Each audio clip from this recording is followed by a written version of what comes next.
Telangana ministers quarters దగ్గర ఉద్రిక్తత నెలకొంది. పీడీఎస్యూ పోలీసుల మధ్య తోపులాట జరిగింది.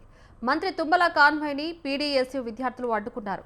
పీడీఎస్యూ విద్యార్థులు అడ్డుకోవడంలో తుమ్మల తన కారును ఆపారు.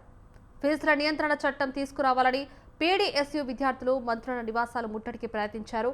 భారీ కేటను తోసుకుంటూ విద్యార్థి సంఘం నేతలు లోపలికి వెళ్లారు. దీనిపై మరింత సమాచారం మా ప్రతినిధి విశాల్ అందిస్తారు. పీడీఎస్ విద్యార్థి సంఘం మినిస్టర్స్ క్వార్టర్స్ ముట్టడికి పిలుపునిచ్చారు. ప్రస్తుతం మనం విజువల్స్ లో కూడా చూసుకోవచ్చు.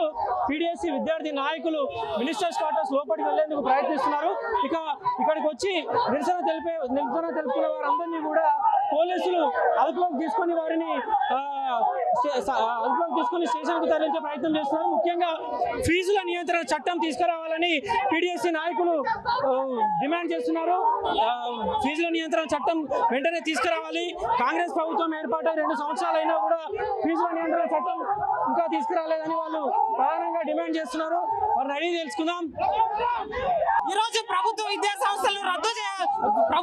సంస్థలు సమస్యలను ఎదుర్కొంటున్న వాళ్ళు తల్లిదండ్రుల ఫీజు భారాన్ని అధికంగా దొప్పుతున్నటువంటి ప్రభుత్వాలు చిత్తశుద్ధితో విద్యాశాఖ మంత్రిని కేటాయించి ఈరోజు ప్రభుత్వంపై దృష్టి పెట్టాలని మేము డిమాండ్ చేస్తా ఉన్నాం.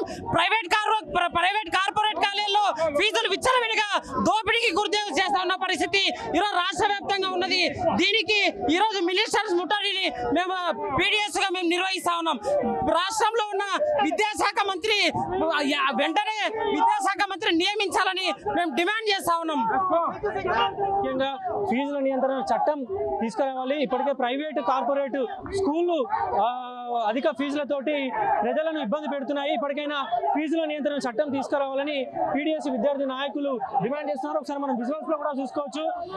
ఇక్కడికి వచ్చి మినిస్టర్స్ క్వార్టర్స్ లోపలికి వెళ్లేందుకు పీడీఎస్ నాయకులు ప్రయత్నించారు. కానీ పోలీసులు వాళ్ళని ఎంట్రన్స్ దగ్గరనే అడ్డుకొని వాళ్ళని స్థానిక స్టేషన్ కి తరలిస్తున్నారు. వాళ్ళు నినాదాలు చేస్తున్నారు. ముఖ్యంగా ఫీజుల నియంత్రణ చట్టం తీసుకురావాలి, అదేవిధంగా ఫీజు రియంబర్స్మెంట్ విడుదల చేయాలని కూడా వాళ్ళు ప్రధానంగా డిమాండ్ చేస్తున్నారు. ముఖ్యంగా ప్రైవేట్ కార్పొరేట్ స్కూళ్ళు ఫీజుల నియంత్రణ అధిక ఫీజులతోటి ఎందుకు చేస్తున్నారు? ఈరోజు రాష్ట్రంలో పెండింగ్ లో ఉన్నటువంటి ఫీజు రియంబర్స్మెంట్ స్కాలర్షిప్ విడుదల చేయాలని, అట్లాగే ఫీజుల నియంత్రణ చట్టం అమలు చేయాలని పీడీఎస్ ఆధ్వర్యంలో మేము ఈరోజు మినిస్టర్ క్వార్టర్స్ ముట్టడి చేయించడం జరిగింది. రేవంత్ రెడ్డి మీరు అధికారంలోకి రాకముందు ఫీజుల నియంత్రణ చట్టం అమలు చేస్తామని మాట్లాడి ఎందుకు ఈరోజు ఫీజుల నియంత్రణ చట్టం చేయట్లేదు? మొన్న వచ్చినటువంటి విజయ్ తమిళనాడు ముఖ్యమంత్రి గారు ఫీజుల నియంత్రణ చట్టం చేసి ఉన్నారు. మీరు ఎందుకు దాన్ని అమలు తీసుకురావట్లేదు? మేము పీడీఎస్ విద్యార్థి సంఘం డిమాండ్ చేస్తా ఉన్నాం. ముఖ్యంగా ప్రైవేట్ కార్పొరేట్ స్కూల్ అధిక ఫీజులతోటి పేద ప్రజలని అధిక ఫీజులు వసూలు చేస్తున్నాయి. ఇప్పటికైనా కాంగ్రెస్ ప్రభుత్వం ఫీజుల నియంత్రణ చట్టాన్ని తీసుకురావాలి. తమిళనాడులో కొత్తగా సీఎం అయిన విజయ్ ఫీజుల నియంత్రణ పైన అక్కడ కృషి చేస్తున్నారు. కానీ తెలంగాణలో మాత్రం కాంగ్రెస్ ప్రభుత్వం అధికారం ఏర్పాటై 2 సంవత్సరాలు గడుస్తున్నా ఇప్పటి వరకు ఫీజుల నియంత్రణ గురించి ఆలోచించకపోవడం, ఫీజు రియంబర్స్మెంట్ విడుదల చేయక అనేక ఇబ్బందులను పెడుతుందని కూడా పీడీఎస్ విద్యార్థి సంఘం నాయకులు వాళ్ళు ప్రధానంగా విమర్శలు చేస్తున్నారు. ప్రస్తుతం ఇంకా మినిస్టర్స్ క్వార్టర్స్ ఎంట్రన్స్ దగ్గర ఇంకా ఉద్రిక్త వాతావరణం కొనసాగుతూనే ఉంది. కెమెరామెన్ విజయ్తో విశాల్, స్వతంత్ర టీవీ.